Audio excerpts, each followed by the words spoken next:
అమర్ ఆఫీస్కి వెళ్ళడానికి రెడీ అవ్వగానే మనోహరి అమర్ని ఆపేసి, అమర్ నీతో ఒక ఇంపార్టెంట్ విషయం చెప్పాలి అనగానే అమర్ కోపంగా ఏంటా ఇంపార్టెంట్ విషయం అని మనుని నిలదీస్తూ ఉంటాడు. అది అమర్, మొన్న నువ్వు ఇంట్లో లేని టైంలో అమ్ముకి ఒక కొరియర్ వచ్చింది.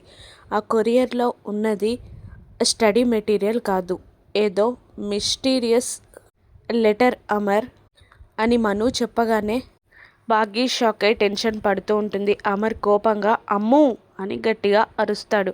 అమ్ము వచ్చి ఏంటి డాడ్ అని అడుగుతూ ఉంటుంది.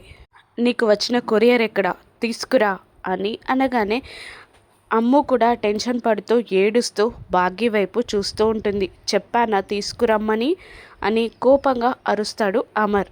నేను తీసుకొస్తాను అంటూ భాగ్య భయంతో టెన్షన్ పడుతూనే రూమ్లోకి వెళ్ళి ఒక కొరియర్ని తీసుకొచ్చి అమర్కి ఇస్తుంది భాగ్య.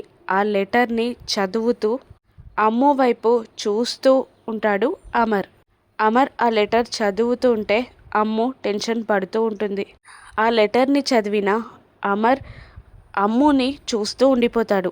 ఇంతకీ ఆ మిస్టీరియస్ లెటర్ ఏంటి? అమర్ చదివింది అమ్ముకి వచ్చిన మిస్టీరియస్ లెటరేనా, లేదంటే అమ్ముని కాపాడడానికి భాగ్య ఏదైనా లెటర్ మార్చిందా?